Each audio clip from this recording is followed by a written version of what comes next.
Gue capek. Gerutu gadis yang mengenakan gaun pengantin itu kesal. Saat ini deretan tamu tak sepadat seperti siang tadi, meski masih ada beberapa tamu yang datang mengucapkan selamat.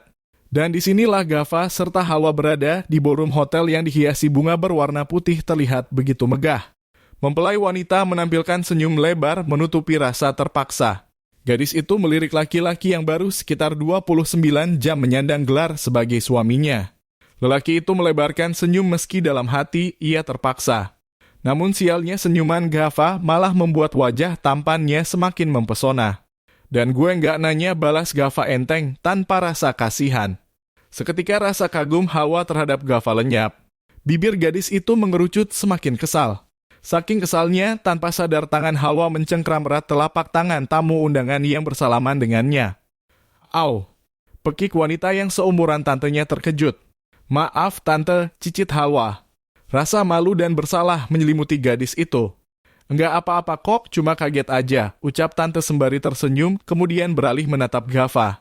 Gav, istri kamu kuat banget, siap-siap nanti malam pertama sepertinya kamu akan kewalahan, tutur tante sembari terkekeh. Kedua mata bulat Hawa membelalak. Tidak terpikirkan olehnya akan ada acara malam pertama. Semakin liar otaknya membayangkan adegan dewasa yang ia anggap mengerikan membuat kepalanya menggeleng samar seakan sedang menolak sesuatu. Tidak!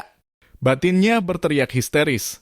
Senyum lebar yang dari tadi Hawa tampilkan kini berubah menjadi raut tegang dan sedih hanya karena kata malam pertama. Enggak akan tan, balas Gava sembari menyambut uluran tangan wanita itu. Mendengar ucapan Gava, sudut bibir gadis itu terangkat. Merasa lega menganggap tidak akan ada malam pertama. Ia kembali berakting tersenyum palsu.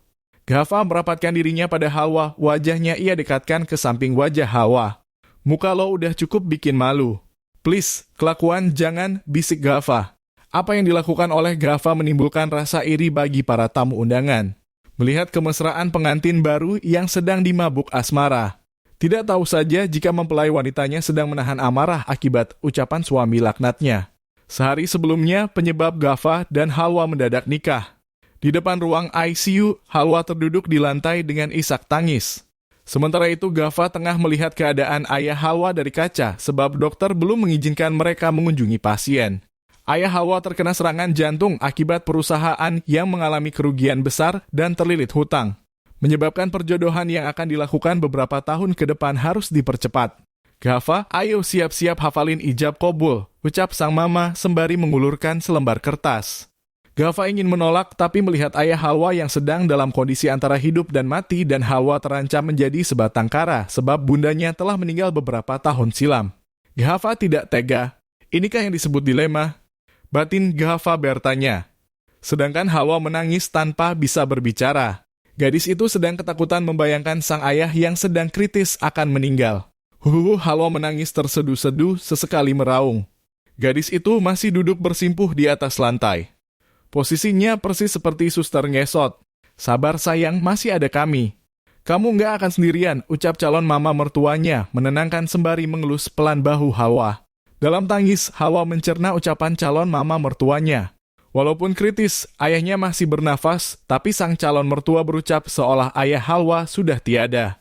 Membuat gadis itu berpikir jika calon mama mertuanya sedang menyumpahi ayahnya meninggal. Ayahku masih hidup tan, ucap Halwa dengan nafas tersengal-sengal karena menangis, ingusnya sudah keluar kemana-mana. Gava menatap Halwa dengan tatapan jijik tanpa berniat membantu mengelap ingusnya seperti di dalam drama atau sekedar memberi tisu. Gava bukan tipe cowok romantis, apalagi pada gadis yang tidak ia cintai. Maaf, bukan maksud wa'ah. Halwa menangis kencang. Tangannya meraih ujung jaket yang ia kenakan untuk mengelap ingus yang berlomba keluar dengan air mata. Gadis seperti itu mau dijadikan istri, gumam Gava, hatinya merasa teraniaya tidak terima mendapat istri seperti Halwa, gadis jorok yang sepertinya tidak punya etika. Itu calon istri lo, jangan dihina, ucap seseorang. Raksa yang merupakan kakak Gava, menasehati. Kenapa enggak lo aja sih, Bang? Yang nikah sama dia. Gerutu Gava. Dibanding dirinya, usia abangnya lebih cocok untuk menikah. Gava tidak habis pikir, kenapa malah dirinya yang terlibat dalam perjodohan konyol ini. Mana enggak bisa menghindar pula. Apes banget hidup gue, batinnya mengeluh. Di sisi lain, ucapan penghinaan Ghafa dapat didengar oleh Hawa. Lo kira gue mau nikah sama lo? Sorry Dori Strawberry. Hawa hanya mampu mengumpat dalam hati. Lo sendiri yang minta, ucap Raksa. Membuat mulut Ghafa menganga. Kedua matanya membelalak tidak percaya ia tidak pernah merasa meminta menikah dengan gadis semacam Hawa.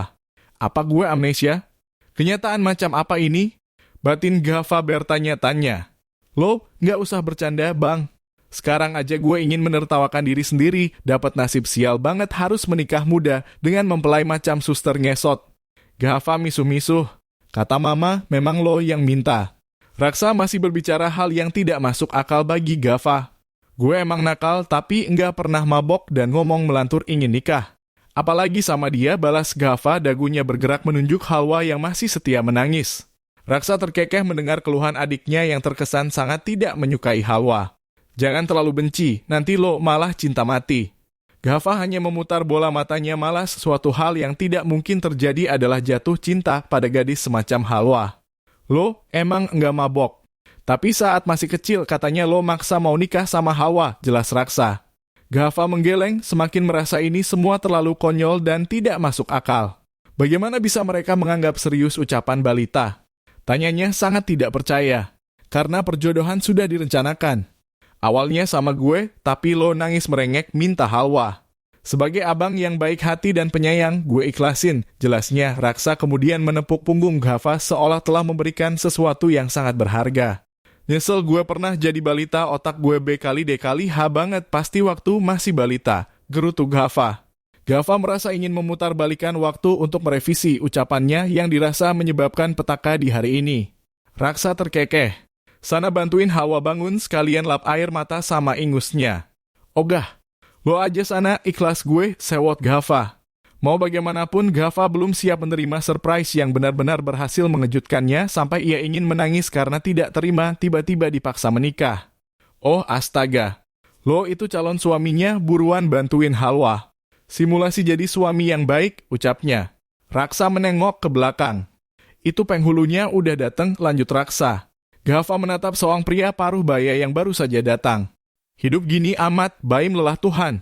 Keluh Ghafa sembari mengacak rambut dengan perasaan putus asa. Laki-laki itu tidak menyangka bahwa dirinya benar-benar harus menikah detik ini juga. Beberapa saat Ghafa bergeming, ia menatap ayah Hawa yang baru saja sadar, kondisinya terlihat begitu memprihatinkan. Kemudian beralih menatap Hawa yang masih terisak sembari mendekap lengan ayahnya. Ghafa, cepat duduk di samping Hawa, papa bilang takut Om Damar pingsan lagi, nanti nggak bisa lihat kalian nikah, cerocos Raksa. Ini gue beneran harus nikah. Ghafa mengusap wajahnya gusar. Membayangkan bagaimana nasibnya ke depan sudah pasti akan amat suram.